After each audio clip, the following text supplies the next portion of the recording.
Hola muchachos, espero que se encuentren excelente. Bueno, en este momento vamos a continuar con más de la documentación de nuestro proyecto, pero es necesario explicar un tema bastante importante, que es básicamente la utilización de los diagramas UML. ¿Qué es el lenguaje? Bueno, ¿qué son los diagramas UML? Pues básicamente hablamos del lenguaje unificado de modelado. Hablamos de un lenguaje que nos va a permitir comprender diferentes características de nuestro software, desde cuáles van a ser las clases que se van a utilizar, quiénes van a ser los actores, cómo van a ser las actividades de nuestro sistema, cómo va a ser el proceso de despliegue, como muchos otros elementos que intervienen en la parte de desarrollo de software. Para este caso vamos a estar hablando de de los diagramas tal vez más importantes en la parte de análisis, que hablamos del diagrama de casos de usos. Este diagrama es una representación del lenguaje UML que se utiliza para visualizar el comportamiento del sistema desde el punto de vista de los usuarios. Podríamos decir que es un esquema más o menos como el que tratamos de hacer acá, solamente que con una estructura mucho mejor aplicada. Acá la idea es que se logre ver claramente cuál va a ser el funcionamiento del sistema, los actores que van a intervenir allí, las acciones que se van a hacer y pues la interacción de los subsistemas con los sistemas. Pero esta parte pues ya lo vamos a ver un poco más práctica. Como ustedes ya saben, pues estamos haciendo un proyecto que nos va a permitir controlar la entrada y salida de personas, controlar el aforo y bueno, muchas otras características más. Entonces, acá lo más importante es que podamos anotar cuáles son las bases más importantes, que ustedes puedan posteriormente aplicarlos a sus proyectos y hacer toda la respectiva documentación. Entonces, como primera parte, vamos a colocar los actores, ¿sí? La idea es que coloquemos uno por uno y cuáles van a ser sus interacciones dentro del sistema. Entonces, tenemos el primer actor, ¿cierto? Muy importante, es un muñequito de palo, ¿cierto? Para nuestro caso va a ser el administrador, ¿sí? Entonces, ¿qué función cumple nuestro administrador dentro del sistema? Pues nosotros deberíamos pensar, ¿qué sería lo primero que él tiene que hacer para poder ejecutar todas sus funciones? ¿Cierto? Entonces, este usuario va a tener que iniciar sesión en el sistema.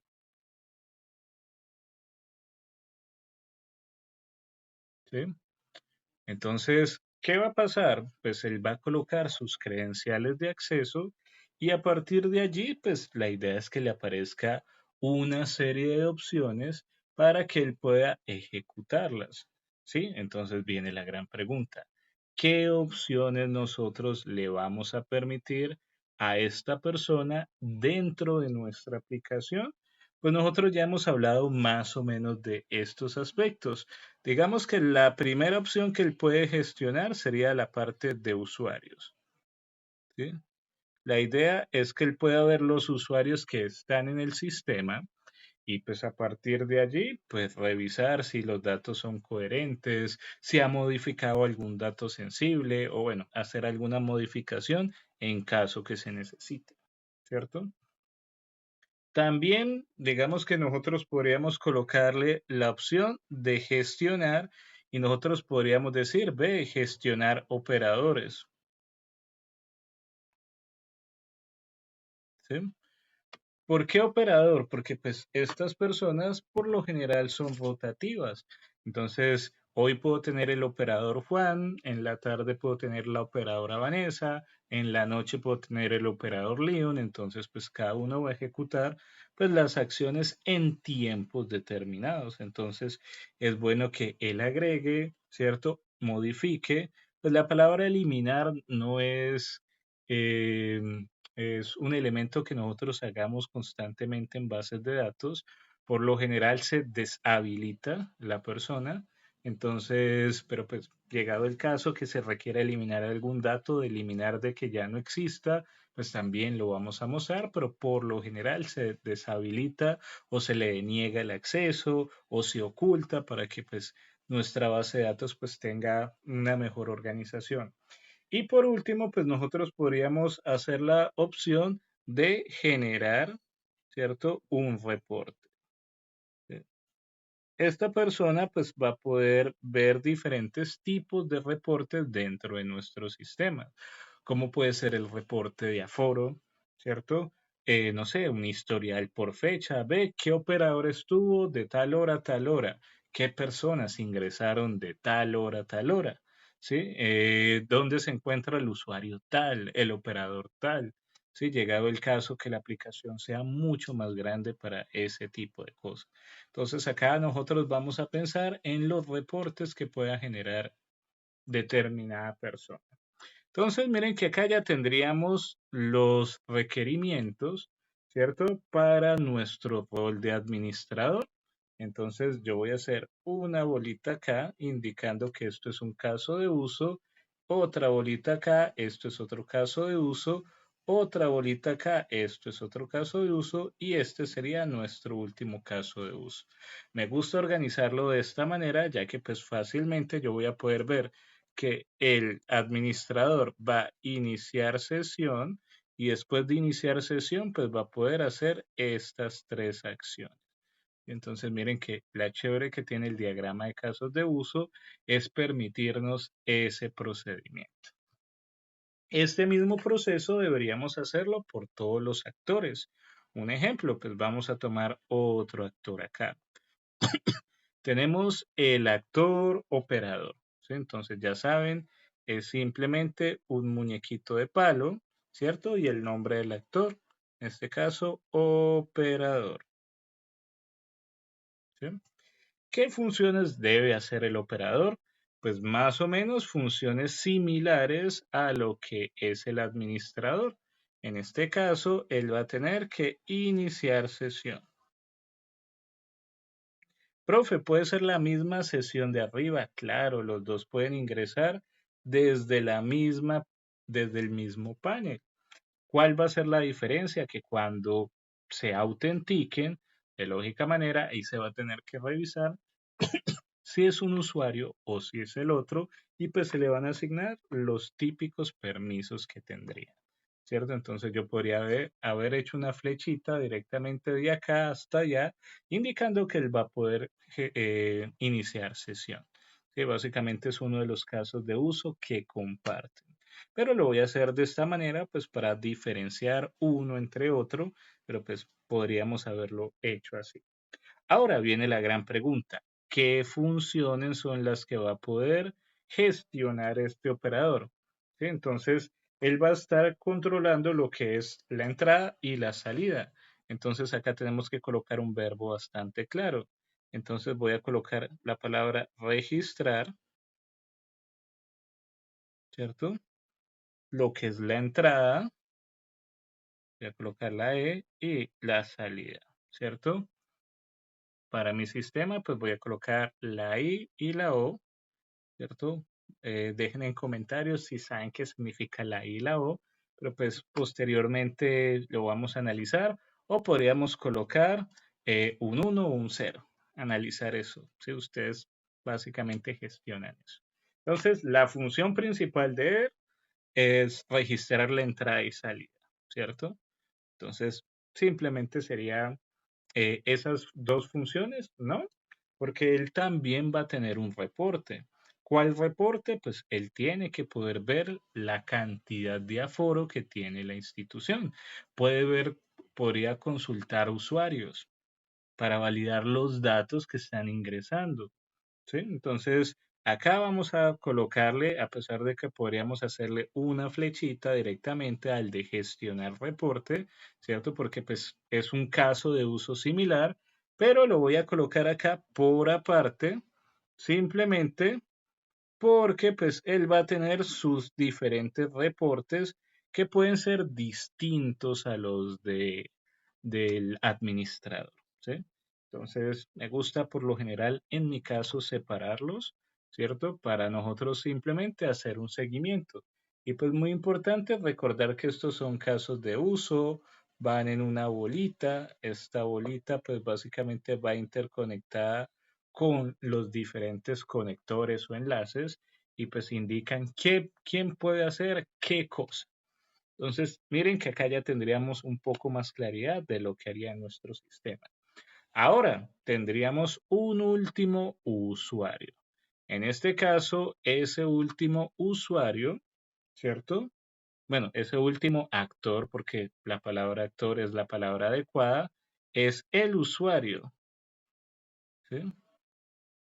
Sí, porque muchos confundimos, decimos, el usuario, ¿cierto? Entonces, a veces no comprendemos que dentro de este tipo de diagramas se le llama ese actor. Entonces, tenemos el usuario, el cliente, bueno, la persona que va a ingresar este tipo de locales. Él va a tener un rol bastante activo. Digamos que podríamos hacer una funcionalidad.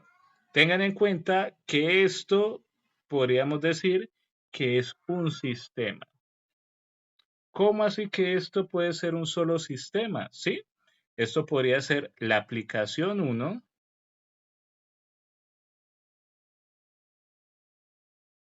donde simplemente el operador y el administrador van a ejecutar todas sus funciones. ¿Qué pasa con el usuario? Bueno, él va a poder conectarse a una aplicación 2. Coloquemos al usuario por acá para hacerlo de pronto un poco más práctico. Vamos a borrar a este usuario, ¿cierto? Y vamos a colocarlo exactamente por este lado. Entonces, este usuario 2 va a tener acceso a su propia aplicación. ¿Y esto con qué fin? Porque pues una cosa puede ser la aplicación de control y otra cosa puede ser una plataforma informativa, digamos la del banco. ¿Sí? Una plataforma bancaria no tiene acceso a todas las funcionalidades internas que se tienen. Una cosa es el sitio web donde pueden consultar los usuarios, pero otra cosa son todas las plataformas internas. Entonces nosotros podríamos hacer ese cambio, ¿sí? Decirle, mira, usuario, tú vas a tener acceso a una ventana principal, en la cual también vas a poder iniciar sesión. ¿Cierto? Él va a poder controlar sus datos, ¿sí? Y la idea es que él pueda mantener un registro activo de sus datos. ¿Cómo así que un registro activo? Podríamos colocar la palabra gestionar su información, ¿sí? Pero bueno, la palabra gestionar va a ser un poco muy grande porque cuando hablamos de gestionar, hablamos de crear, de eliminar, de leer, de modificar y de eliminar. Una palabra muy importante para nosotros en programación que se llama CRUD, ¿sí? Pero de lógica manera, el usuario no va a permitir hacer todo esto. Simplemente cuando él se registra, pues sí, va a estar creando. Va a poder ver sus datos perfectamente. Va a poder modificarlos también, pero no va a poder borrarlos, que es muy importante tener ese aspecto allí. Entonces, acá es muy importante que ya sea que ustedes lo coloquen como una nota, ¿cierto? Que va a tener simplemente acceso a tres funcionalidades. ¿Sí? Al momento de iniciar sesión se está creando, va a poder ver los datos en esa sección de la información y va a poder modificarlos. Ya si nosotros quisiéramos agregar más funcionalidades dentro del panel es otra cosa. Digamos que, no sé, digamos que tienen una plataforma para ver ofertas, promociones y cosas así, pues ya se podría orientar la plataforma para ese usuario. Por el momento lo que nos interesa es que inicie sesión y actualice sus datos. ¿Por qué es importante? Porque esta aplicación también puede estar pensada con un segundo fin. Y es que listo, yo como usuario sería bueno que en una plataforma estuvieran los datos básicos míos por si pasa algo. Si digamos, ve, estoy en tal institución, ingresé y Dios no quiera pasó algo. Entonces, digamos que, bueno, ¿qué tipo de sangre es este muchacho? Chévere, está en una base de datos. El correo de un acudiente, el número de teléfono de un acudiente, no sé, algún familiar. Miren que ya pensando en esto, podríamos pensar en una base de datos más compleja ¿Por qué? Porque hay datos que uno podría decir son importantes. El tipo de sangre, ¿sí? Digamos, ven, la persona se está desangrando. No podemos colocarle cualquier tipo de sangre, ¿sí? Aunque bueno, o negativo sí, pero pues bueno, hay casos particulares donde hay que aplicarle la sangre que es, ¿sí? O tal persona tiene tal enfermedad o no se le puede aplicar determinado medicamento. Miren que esta base de datos también podría ser muy importante. Entonces, acá haríamos lo mismo, tendríamos una interfaz y el usuario va a poder gestionar su información, ¿sí? ¿Qué otras opciones le podemos hacer? Pues eso ya va a depender de nosotros, ¿sí? En este caso, de la complejidad de la aplicación. Y esto sería una aplicación 2. Vamos a colocar acá app 2, ¿sí? Y bueno, uno diría, bueno, profe, pues vamos a hacer dos aplicaciones. La respuesta es que sí. La idea es que administrativamente se gestionen por aparte, ¿sí? Más que todo por la parte de seguridad, ¿sí? Se pueden tener dos sistemas fácilmente separados. Pero estas dos directamente van a converger en un sistema. Directamente, ¿cierto? Va a ser nuestra aplicación de entrada y salida. Entonces, acá tenemos un subsistema y acá tendríamos otro subsistema que hacen parte del sistema principal. Entonces, muy importante, muchachos, miren que acá tendríamos un buen ejemplo práctico de lo que sería el diagrama de casos de uso de nuestro programa. Profe, ¿faltaron más requerimientos? La verdad, sí. ¿Podemos especificar los reportes? Sí, podríamos generar una nota con todos los tipos de reporte que se pueden generar o hacer un caso de uso por cada tipo de reporte, colocar más opciones directamente en la interfaz del usuario, porque pues no sé, hay promociones, ofertas, productos que se pueden colocar, no sé, eso ya va a depender. Pero en lo principal que vamos a programar de la aplicación, estos serían los requerimientos. La invitación es que muchachos, ustedes puedan hacer este mismo proceso. Miren que acá no necesitamos de un software especial. Básicamente esto lo podríamos hacer en lápiz y papel. Lo más importante es que nosotros comprendamos lógicamente la parte funcional del programa que vamos a desarrollar. En caso que ustedes requieran alguna orientación, recuerden que se pueden comunicar conmigo para hacer el respectivo proceso. En próximos videos vamos a pasar este diagrama ya a un programa para que pues, se vea mucho más bonito. Pero yo siempre recomiendo que el análisis lógico, pues ustedes lo puedan hacer, ojalá a lápiz, porque uno lo piensa, o utilizar este tipo de programas que la verdad permiten esa facilidad. Bueno, muchachos, les deseo muchos éxitos. Espero que este video sea de bastante ayuda. Se cuidan bastante.